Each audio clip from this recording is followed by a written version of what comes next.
வணக்கம். APR news செய்திகளுக்காக செய்தி வாசிப்பவர் வித்யா.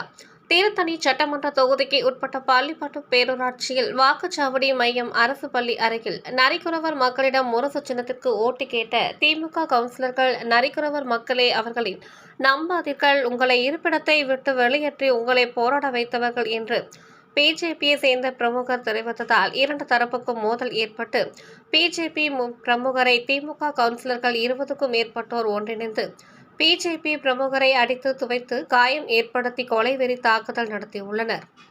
இந்த சம்பவத்தில் அம்மா மக்கள் முன்னேற்ற கழக நிர்வாகியின் கடையை அடித்து நொறுக்கிய திமுக நிர்வாகிகள்.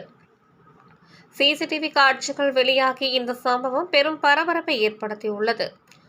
திருத்தணி ஏப்ரல் 24. திருவள்ளூர் மாவட்டம் திருத்தணி சட்டமன்ற தொகுதியில் 337 வாக்குச்சாவடி மையங்களில் விறுவிறுப்பாக வாக்குப்பதிவுகள் நடைபெற்று முடிவுற்றது. இதில் திருத்தணி சட்டமன்ற தொகுதிக்கு உட்பட்ட பள்ளிப்பட்டு பேரூராட்சியில் அரசு பள்ளியில் வாக்குச்சாவடி மையத்தின் அருகில் திமுகவை சேர்ந்த கவுன்சிலர்கள் 3 பேர் மற்றும் திமுக நிர்வாகிகள் 20 பேர் ஒன்றிணைந்து வாக்குச்சாவடி மையத்திற்கு ஓட்டு போடுவதற்கு வந்த நரிக்குறவர் இன மக்களிடம் முரசு சின்னத்திற்கு ஓட்டு கேட்டுள்ளனர்.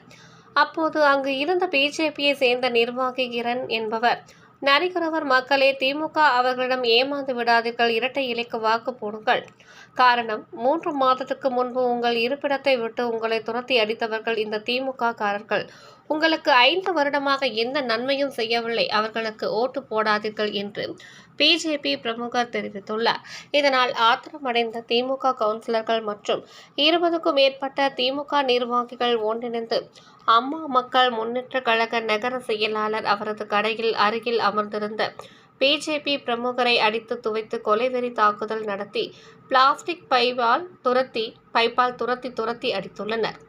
மேலும் அம்மா மக்கள் முன்னேற்ற கழக நிர்வாகியின் கடையை அடித்து நொறுக்கி உள்ளனர். இந்த சம்பவங்கள் அனைத்தும் திமுக பிரமுகர்கள், திமுக கவுன்சிலர்கள் ஈடுபட்டதாகவும், சிசிடிவி காட்சிகளையும் மற்றும் அதிமுக பிரமுகர்கள் எடுத்த வீடியோவை வைரலாக்கி படுகாயமடைந்த பிஜேபி பிரமுகர்களுக்கு நியாயம் வேண்டும், திமுக நிர்வாகிகள் அராஜக போக்குடன் கொலைவெறி தாக்குதல் நடத்தியுள்ளனர் என்று குற்றச்சாட்டை முன்வைத்து பிஜேபி பிரமுகர் மற்றும் அம்மா மக்கள் முன்னேற்ற கழக நிர்வாகிகள் தெரிவித்துள்ளனர். தற்போது இந்த சம்பவங்கள் குறித்து சிசிடிவி காட்சிகள் வெளியாகி மற்றும் அதிமுக நிர்வாகிகள் எடுத்த வீடியோ ஆகியவை வெளியாகி ஓட்டு கேட்டதில் ஏற்பட்ட பிரச்சனை கொலைவெறி தாக்குதலாக நடைபெற்று உள்ளது என்றும், கடையை அடித்து திமுக பிரமுகர்கள் அராஜகம் செய்துள்ளதாகவும் கூறப்படுகிறது.